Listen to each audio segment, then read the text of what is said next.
नमस्कार। टुडे हिमाचल में आपका बहुत बहुत स्वागत है। मैं हूं आपके साथ भावना रेनॉल्ड और चलिए देखते हैं शाम की बड़ी खबरों को फटाफट। अपनी कुर्सी बचाने के लिए बीजेपी के सिर फोड़ रहे ठिकरा जयराम ठाकुर ने कांग्रेस पर लगाया झूठ बोलने का आरोप। नेता प्रतिपक्ष जयराम ठाकुर ने पंचायती राज मंत्री अनिरुद्ध सिंह के आरोप को निराधार बताया। उन्होंने कहा कि कांग्रेस के मंत्री सरासर झूठ बोलकर अपनी नाकामी का ठिकरा हमारे सर फोड़ना चाहते हैं। दिल्ली आलाकमान की नाराजगी से वह डर गए हैं, इसलिए अपना बयान बदल रहे हैं। विधानसभा में दिए गए बयान के बाद उन पर कांग्रेस आलाकमान का भारी दबाव है। उन्हें मंत्री पद से हटाने के लिए मुख्यमंत्री को स्पष्ट निर्देश आला कमान द्वारा दिए गए हैं। सुक्खू सरकार उन्हीं से ही उनके बयान आधारहीन बयान दिलवाकर का डैमेज कंट्रोल करवाना चाहती है। उनसे अनर्गल आरोप लगवाए जा रहे हैं।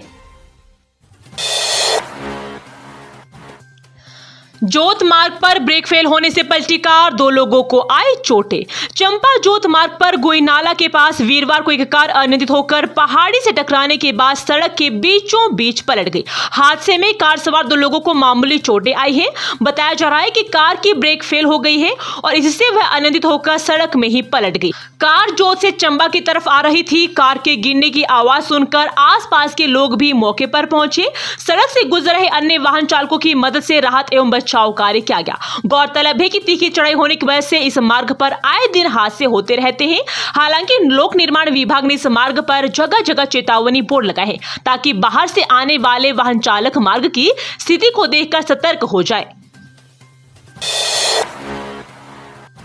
प्रदर्शनकारियों और पुलिस के बीच धक्का मुक्की, वाटर कैनन का इस्तेमाल।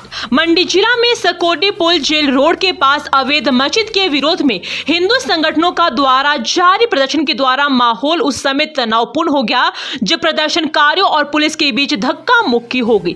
हजारों की संख्या में मौजूद प्रदर्शनकारी अपनी मांगों पर अड़े हुए थे तथा मौके से हटने का नाम नहीं ले रहे थे, जिसके चलते भीड़ को तितर बितर करने के लिए पुलिस को प्रदर्शनकारियों पर वाटर कैनन का इस्तेमाल करना पड़ा। इसके बाद जैसे ही थोड़ी स्थिति संभली तो डीसी मंडी अपूर्व देवगन प्रदर्शनकारियों के बीच पहुंच गए तथा उनसे बातचीत कर माहौल को शांत करने का प्रयास किया।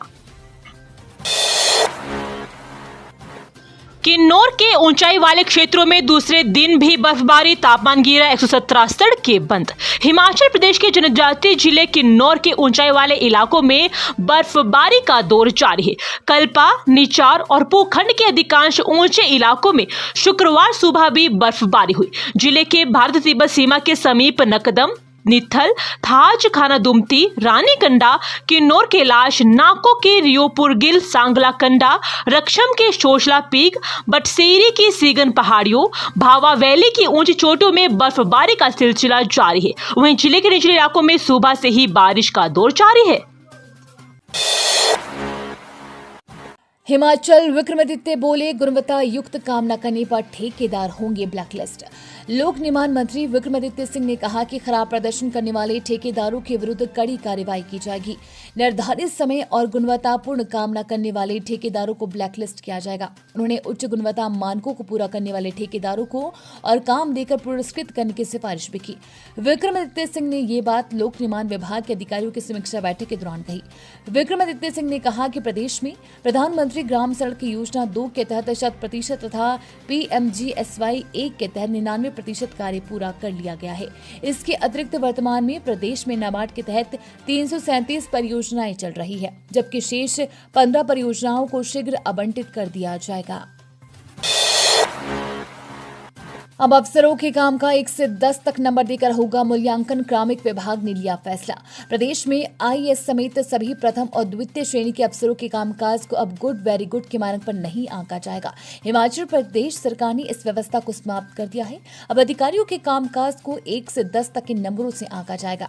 वार्षिक प्रदर्शन मूल्यांकन रिपोर्ट में 1, 2 या 9 से 10 नंबर देने का तर्क भी देना अनिवार्य कर दिया है।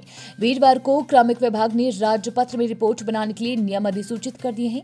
अब काम नहीं करने वाले अफसरों की रिपोर्ट में नेगेटिव मार्किंग भी होगी। मूल्यांकन रिपोर्ट के आधार पर ही प्रशासनिक सचिवों, उपायुक्तों और अधिकारियों को कार्यभार मिलेगा।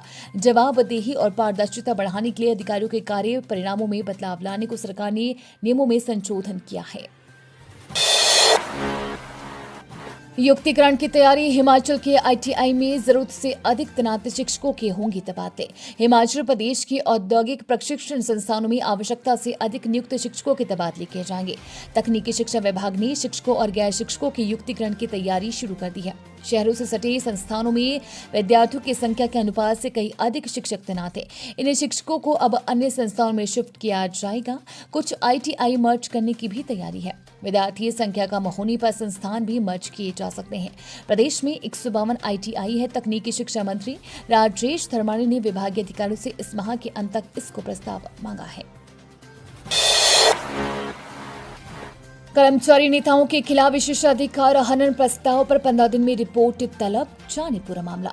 हिमाचल प्रदेश विधानसभा सचिवालय ने राज्य सचिवालय के कर्मचारी नेताओं के खिलाफ विशेषाधिकार हनन प्रस्ताव पर 15 दिनों के अंदर रिपोर्ट तलब की है।